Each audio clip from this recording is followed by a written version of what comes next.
Hi everyone, कैसे हैं आप लोग। तो ये एक बहुत ही इंटरेस्टिंग क्वेश्चन है। और अगर मैं इसमें ये कहूँ कि भी जो क्वेश्चन बनाने वाले थे वो धोनी जी से इंस्पायर्ड होंगे तो कोई बुरी बात नहीं होगी।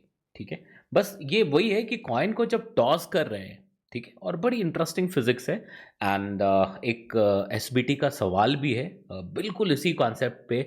आप कह सकते हो कि अगर किसी ने भी अगर उस सवाल को लगाया होगा तो ये क्वेश्चन देखते ही तुरंत दिमाग में ये आना था कि भी सॉल्व कैसे होगा, ये कौन सा फिजिक्स, कौन सा कॉन्सेप्ट कैसे अप्लाई करना है। ठीक है, तो अभी जैसे आप वीडियो में देख भी सकते हो कि अभी जो देखा आपने, तो यहाँ पे आप क्या देख रहे हो कि भी जैसे मान लो अगर ये डिस्क है, इसका साइड व्यू दिखाया जाए अगर आपको, ठीक है, तो अगर साइड व्यू दिखाया जाए तो जो टॉस करते हैं तो अंगूठे से उस पर इम्पल्स अप्लाई करते हैं। और वो देखोगे सेंटर पे अप्लाई नहीं कर रहे हैं, सेंटर पे अप्लाई नहीं कर रहे, सेंटर से दूर कहीं अप्लाई करते हैं। तो मान लो इस पॉइंट पे आप खुद भी सोचो, जब आप एक कॉइन को टॉस करते हो ऊपर, तो आप अंगूठे से इंपल्स देते हो और वो सेंटर पे नहीं देते हो, सेंटर से दूर देते हो। जितना टूवर्ड्स द एज, जितने दूर पे आप लगाते हैं उतना ज़्यादा स्पिन होता है कॉइन। ठीक है जी। तो अगर सेंटर पे लगाओगे तो घूमेगा नहीं वो, ठीक है ना। तो देखो, अगर मान लो सेंटर से एक्स डिस्टेंस पे हमने इम्पल्स अप्लाई कर दिया, देखना मेरी बात को गौर से समझना कि भाई यहां से एक्स डिस्टेंस पे हमने इम्पल्स अप्लाई कर दिया। अब आप देखो सेंटर ऑफ मास यहाँ है, तो जरा सा यहां से 2D में सोचना शुरू करोगे तो काम बहुत ही ज्यादा आसान हो जाएगा। तो अगर आप यहां पे देखोगे बेटे, तो भाई अगर ये फ्री है, अगर ये बॉडी देखे तो फ्री रोटेशन में, और जब भी फ्री रोटेशन है तो about the centre of mass घूमता है बॉडी। ठीक है, क्योंकि मिनिमम मोमेंट ऑफ रेशिया वहां से होता है, और ऑलवेज बॉडी रोटेट करेगा तो जहां से पॉसिबल हो कि मिनिमम मोमेंट ऑफ रेशिया पे घूम जाए वो। ठीक है, दूसरा और भी पॉइंट है कि अगर सेंटर मास से कहीं अलग से घूमेगा तो एक सेंट्रीपिटल एक्सेलरेशन आ जाएगा, और वो फोर्स कहां से आएगा, ये सारी चीजें हम लोग डिस्कस कर चुके हैं क्लास में। तो यहां पे सोचो कि अगर ये कॉइन था, मेरी बात को गौर से समझिए कि एक कॉइन की पूरी विड्थ दिख रही है, मतलब डायमीटर दिख रहा है, ठीक है, और यहां पे इसका सेंटर है बॉस, और सेंटर से किसी डिस्टेंस पे, एक्स डिस्टेंस पे, जो कि यहां पे 2/3 सेंटीमीटर दिया हुआ है, ठीक है, हमने इंपल्स लगा दिया अपवर्ड डायरेक्शन में। अब देखो इसका mg लग रहा है, बट mg सेंटर पे लग रहा होगा, तो ड्यूरिंग द मोशन वो कोई टॉर्क नहीं दे रहा होगा about the centre of mass, इसलिए ओमेगा कांस्टेंट रह जाएगा। ठीक है, तो अगर हमने यहां पे इंपल्स अप्लाई किया तो देखो यहां से इसको एक एंगुलर इंपल्स भी मिल गया। As far as linear impulse is concerned, mg कोई रोल नहीं प्ले कर रहा है, नॉन इंपल्सिव है। तो मैं सीधे सीधे कहूंगा कि भाई इसके सेंटर ने v वेलोसिटी गेन कर ली ड्यू टू दिस j। और हमें अच्छे से पता है कि जो इंपल्स लिखते हैं it can be written as change in momentum. mg क्यों नहीं पिक्चर में आया, क्योंकि mg एक नॉन इंपल्सिव फोर्स है। mg क्या हो गया यहाँ पे, नॉन इंपल्सिव फोर्स है, इसलिए नहीं लिखा हमने।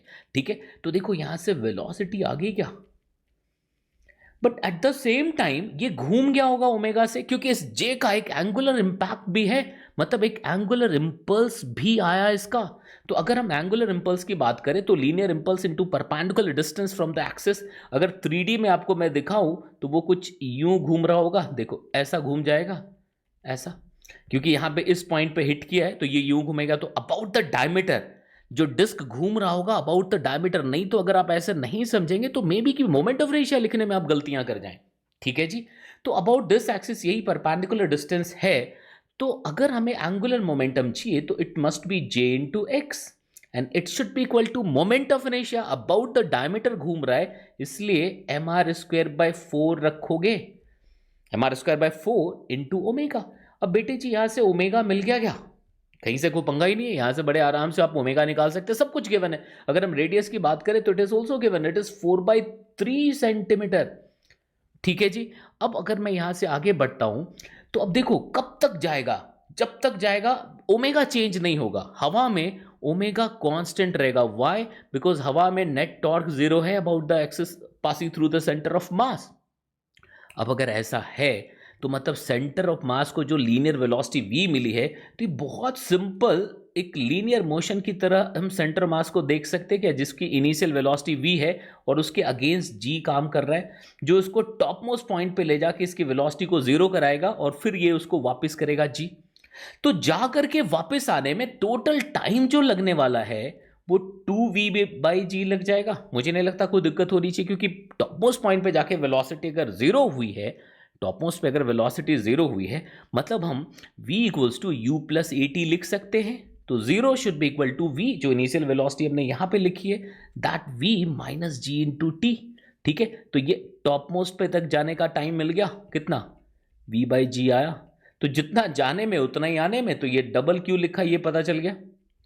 ठीक है, अब इतने टाइम में कितनी बार रोटेट करेगा, तो एंगुलर वेलोसिटी तो कांस्टेंट है बेटे जी। तो अगर एंगुलर वेलोसिटी कांस्टेंट है, तो क्या मैं लिख सकता हूं कि अच्छा नंबर ऑफ टर्न्स दिखाना है, देखना ध्यान से समझना।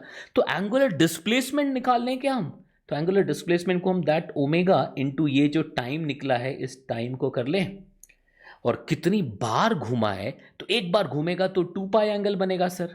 ठीक है, एक बार घूमेगा तो 2 पाई एंगल बनेगा, तो n बार घूमेगा तो कितना एंगल बनेगा, 2 pi into N, it should be equal to omega into T. सब कुछ निकाल चुके हैं।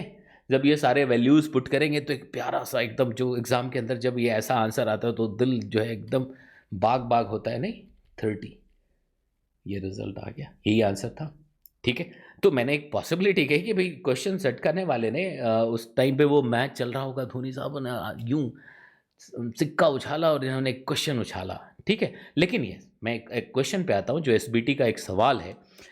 ये बहुत ही प्यारा सवाल है, और जिसने भी इस क्वेश्चन को किया होगा उसके दिमाग में होगा कि क्या करना है। यहाँ पे वही है, एक रॉड है, इसको आप एक बार जरूर सॉल्व करिएगा। ठीक है, एक रॉड है, और रॉड को इनिशियल वेलोसिटी देते हैं, सेंटर ऑफ मास को वो गिवन है, और कुछ एंगुलर वेलोसिटी भी मिलती है। तो ये आया तभी होगा, ऐसा तभी संभव है जब हमने इंपल्स किसी डिस्टेंस पे दिया होगा, लीनियर इंपल्स। ठीक है, तो ओमेगा मिला है जी। अब यहाँ पे ये दिया हुआ था कि एक बार घूमता है, तो हमें फिर ओमेगा कैलकुलेट करना था। ठीक है ना, तो एक बार घूमता है तो ओमेगा कैलकुलेट करना था, तो v दे दिया तो टाइम निकल जाएगा, टॉप मोस्ट तक जाने में कितना टाइम, तो टोटल टाइम 2v/g। ठीक है, तो बड़े आराम से निकल जाना। बट इसका सेकंड पार्ट बहुत प्यारा सवाल है बॉस, मैक्सिमम डिस्ट हाइट पूछ रहा है बी पॉइंट का, बहुत ही प्यारा सवाल है। अब इसको जरूर ट्राई करिएगा, लेकिन अगर ये क्वेश्चन करेंगे तो आपको लगेगा ये जो जेई वाला सवाल है उसका पूरा आइडिया यहाँ पे छुपा हुआ था, अगर कॉन्सेप्ट की बात करें। ठीक है, तो चलिए, आपको अगर हमारी चीज़ें ठीक लग रही है, देखो मैं अपनी तरफ से एक ही चीज़ कोशिश करता हूँ। ठीक है, व्यूज़ आना है नहीं आना है वो एक अलग मसला है ना, लेकिन जब मैं जो भी काम करूँ बहुत शिद्दत से करूँ। ठीक है, आपको अगर एनालिसिस का मतलब प्रॉपर एनालिसिस होनी चाहिए। ठीक है, तो चलिए फिर आपसे मिलते हैं। अगर चले बने तो क्या कहते हैं उसको, सब्सक्राइब करके थोड़ा सा लाइक कर दीजिएगा, समझे कि ना है। हाँ ठीक है, चलिए मिलते हैं।